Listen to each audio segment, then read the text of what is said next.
Assalamualaikum warahmatullahi wabarakatuh. Alhamdulillah, alhamdulillahirabbil alamin. Wassalatu wassalamu ala asyrafil anbiya'i wal mursalin sayyidina maulana Muhammadin wa ala alihi washabbihi wasallam ajma'in. Puji syukur atas kehadirat Allah SWT karena memberikan nikmat kita masih diberi kesempatan untuk melaksanakan aktivitas sebagaimana mestinya meski di masa pandemi COVID-19 ini. Sholawat serta salam semoga tetap tercurahkan kepada junjungan kita, tauladan kita, pemimpin kita, Habibul Karim Muhammad sallallahu alaihi wasallam. Pertama-tama yang sama-sama kita hormati dan kita cintai dosen kita, dosen pengampu Ibu Poppy Darmayanti MSI, selaku dosen pengampu pada mata kuliah komunikasi bisnis kali ini, serta teman-teman semua yang saya banggakan.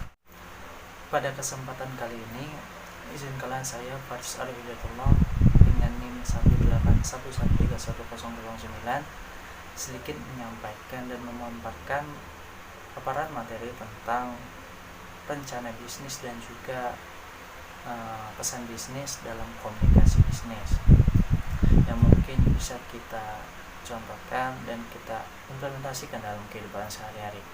Baik, sebelum kita membahas dan mencontohkan bagaimana sih rencana bisnis itu secara spesifiknya, akan lebih baik kita definisikan terlebih dahulu apa sih definisi dan pengertian dari rencana bisnis itu sendiri, dan kenapa sih dalam melakukan komunikasi bisnis harus ada rencana di dalamnya.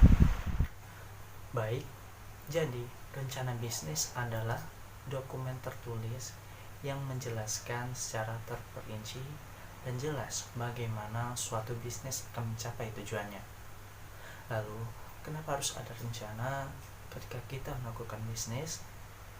Maka tujuannya adalah agar dalam kegiatan bisnis yang dilakukan bisa berjalan sesuai rencana yang telah ditentukan dan mencapai tujuan yang telah diinginkan.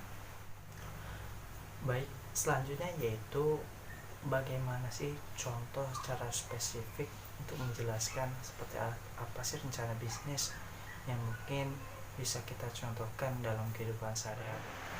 Contohnya yaitu mungkin bisa kita ambil contoh bisnis perdagangan. Dalam hal ini perdagangan di sini yaitu dagang kuliner atau makanan dalam konteks yang diminati oleh kaum milenial kekinian. Kenapa saya memilih berdagang? Karena dengan berdagang itu hasil yang didapatkan itu cukup menjanjikan, dan juga seperti yang kita ketahui bersama bahwasanya mata pencaharian atau perekonomian, sebaik-baik mata pencaharian atau perekonomian adalah dengan berdagang. Dalam bisnis perdagangan tersebut, mungkin di masa pandemi tersebut kita bisa menggunakan sistem marketing yang berbeda.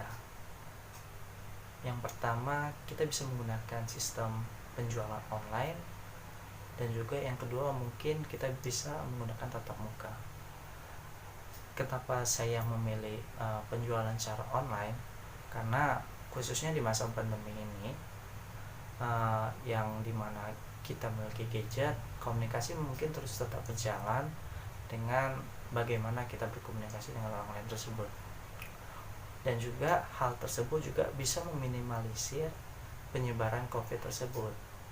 Dan juga jikalau memang harus ada tempat penjualan dengan cara tatap muka, mungkin untuk meminimalisir pandemi tersebut kita bisa memakai masker, menjaga jarak, dan juga mencuci tangan.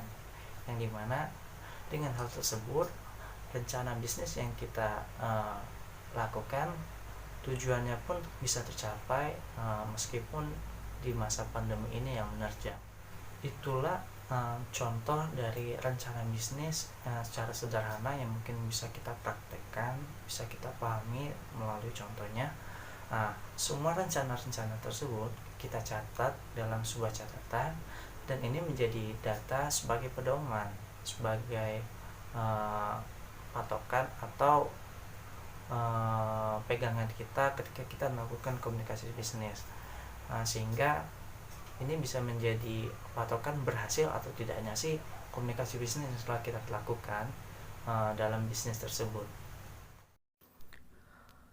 Baik, selanjutnya yaitu pesan bisnis. Sebelum itu, cukup penting untuk kita mengetahui terlebih dahulu apa itu pesan bisnis, seperti apa pengertian ataupun definisi dari pesan bisnis tersebut.